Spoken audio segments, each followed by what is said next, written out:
Well, it's time now for the France 24 debate. Today, we're getting a check on the state of security here in France. A man is currently under arrest after a car was driven into a group of soldiers in a western Paris suburb on Wednesday morning. 6 of those soldiers have been injured. All of them were a week into their deployment as part of the nationwide Opération Sentinelle. That's the security operation that's brought thousands of security services onto the streets of France since the attacks on the Charlie Hebdo magazine, on a police officer and a Jewish supermarket in January 2015. Now, members of that operation have faced half a dozen attacks now this year, so can we say it's still working? What impact on security might the new but politically inexperienced Emmanuel Macron have? And can France learn lessons from other countries? Let's bring in our guests, a security specialist who advises heads of state and government on how to counter threats, CEO of Moscon, Yann Saint-Pierre, joining us from Berlin. Good evening to you. Good evening. And from London, Joseph Downing, who's a specialist in French politics, security and Muslims in France, also Marie Curie Fellow at France's National Centre for Scientific Research. Thanks very much for being with us. Thank you. Well, first question I'd like to put to both of you. Can we still say that Operation Sentinelle is still working? First to you, Joseph Downing. Yeah, I mean, it's very difficult to say because it wasn't that effective in stopping the attacks on the Bataclan and the other sites in Paris that happened that fateful sort of night in Paris. And it seems that the soldiers themselves are becoming quite a target for terrorists in France. I mean, it's something that I notice when I'm in France, just how exposed these poor young sort of soldiers are patrolling the streets of French cities. Yet we don't know really what effect they've had as a deterrent for other kinds of large-scale attacks. So it's actually really quite difficult to say. All right, same question to you, Yann Saint-Pierre. There have been attacks since Operation Sentinelle was put in place, but perhaps many more have been averted. Yes, but that's always very difficult to ascertain because people that are deterred by these the presence of soldiers and police officers in the streets don't necessarily say afterwards, "Well, I was planning this, and the fact that police were there or military was there, I stopped." The fact is, it is highly debatable whether Sentinelle really works, and it does provide a much more a larger pool of targets for would-be terrorists. And one of the paradoxes, historically, the classic target for terrorists has always been police and military. In Turkey, we see it very often with the PKK. We saw it, the IRA and British troops in Northern Ireland. So it's sort of basically offering them more targets on a pedestal, and that's very difficult. Well, I'll stay with you then, Yann Saint-Pierre. You advise heads of state and government. Emmanuel Macron, just a couple of weeks into the job, what would you advise him to do? Well, I like very much the approach that the British are using with Operation Temporary, which is basically to have undercover security officers, not just police, but highly trained military personnel in very what they call sensitive areas, and to have a ring of steel. If for example, around Westminster, yes, there were 2 attacks, but on the other hand, many were thwarted, and those were actually recorded. So I think the fact that you can move away from the classic idea of showing more strength is a good deterrent. I think reverting to a more subtle aspect would work very well. And I think understanding that there's no magic solution to terrorism, that it needs to be addressed, that all of its aspects need to be addressed simultaneously is very important. Well, I'll put that point to you then, Joseph Downing. You're there in London as you speak to us. This different approach that Yann Saint-Pierre brought up, that British police are taking, do you see that there is a better approach, can we say it that way, in the UK? Because, of course, the UK has suffered several large-scale attacks in recent months. Well, see, this is the thing. I mean, it's quite hard to say because this approach hasn't stopped the bloodshed in, the London Bridge terrorist attack, where kind of, innocent people not enjoying their Friday night were targeted by terrorists right here on the streets of London in the midst of what is perhaps one of the biggest security operations in British history, bringing this kind of ring of steel to bear on London. So, I mean, it seems to me that these kinds of approaches are pretty flawed. I mean, it seems to me that Operation Sentinelle from the outset was really more about reassuring the public than actually really about doing anything substantive to prevent a security threat. Where I do agree with your other guests actually is the intelligence-led approach is the key.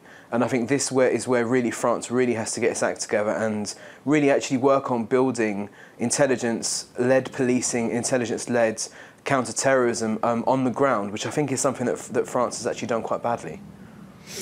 Well, if we pick up on that point, one of the problems that has come to light ever since the Charlie Hebdo attacks in particular has been this the lack of clarity between the different security services in France, perhaps a lack of fluid communication between them, some of them out and out not talking to each other.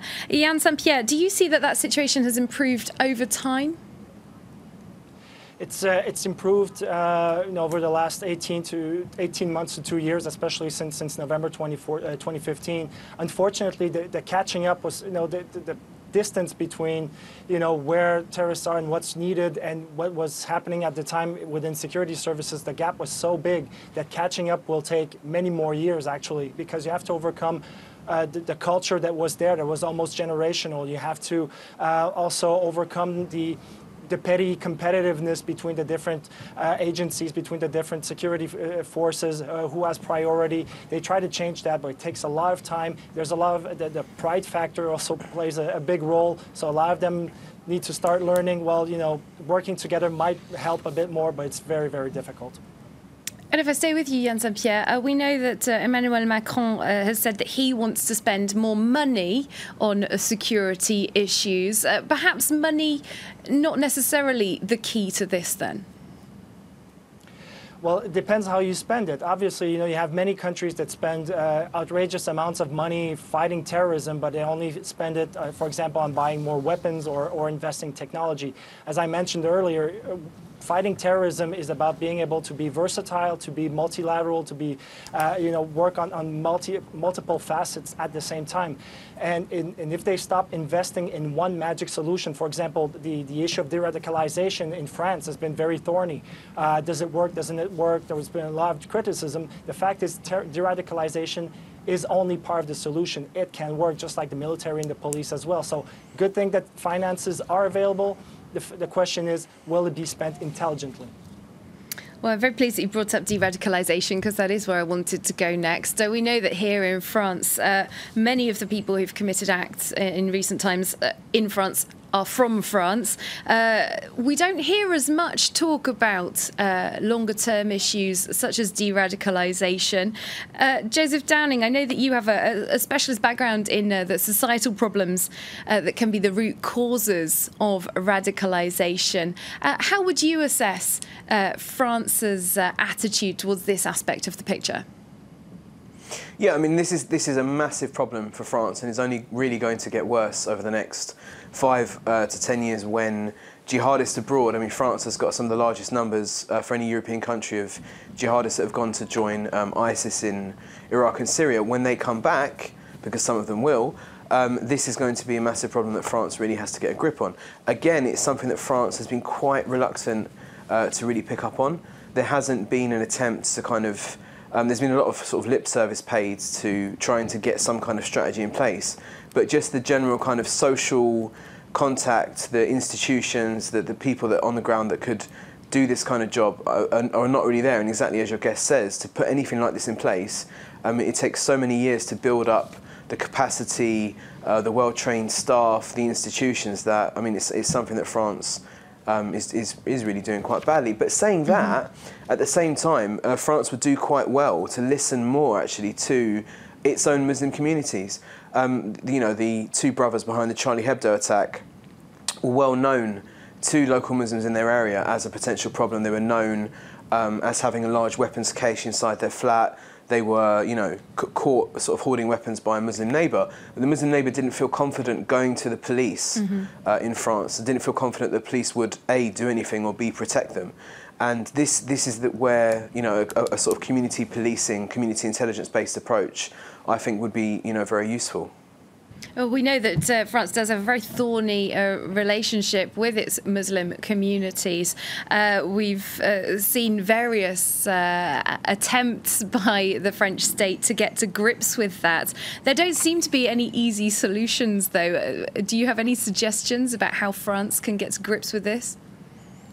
Yeah, I mean, like I said, listen to its own Muslim citizens, who are some of the best integrated Muslims actually in Europe. I mean, if you go and look at any of the large-scale surveys that have been done by sociologists in France, French Muslims overwhelmingly feel French and want to stay in France, you know, like democratic institutions, like the way of life that they've got in France.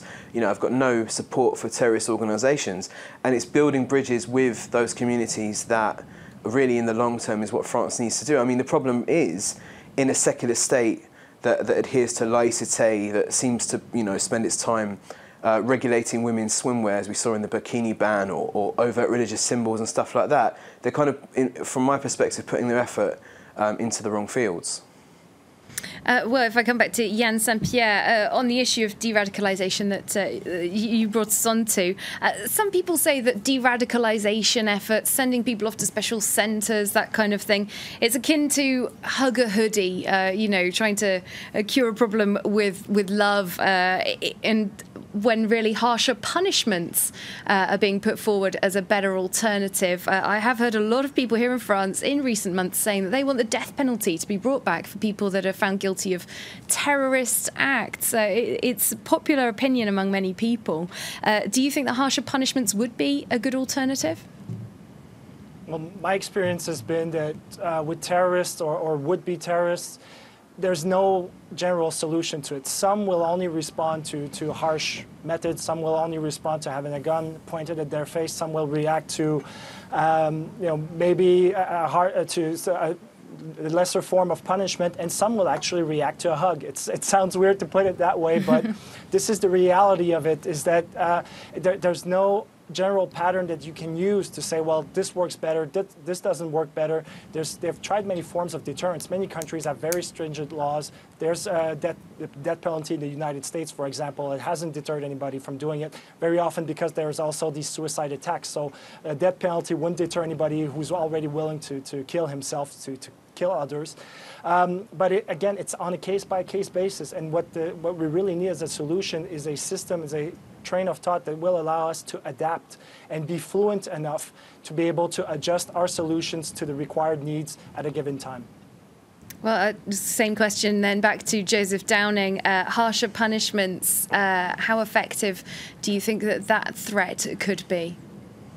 Well, I think I'll pick up on what your other guest said, actually, which I totally agree with. It's really problematic because these people actually want to die, right? So the death penalty is not going to be a deterrent for somebody who is setting out explicitly for that purpose.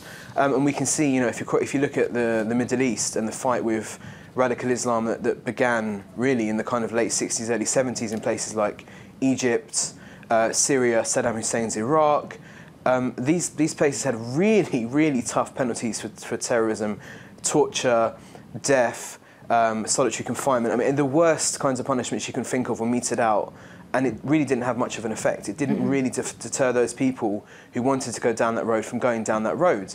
And this is where I think, bringing up again what your guest said, you need to be quite agile in these circumstances in terms of adapting a solution to a case-by-case basis. The problem is, saying that you want agility isn't very good in terms of building political support, because people want a firm kind of solution, a simple solution put in quite simple terms. And also, it can be difficult in some ways to build an institution around agility, precisely because, you know, for an institution you have to have rules.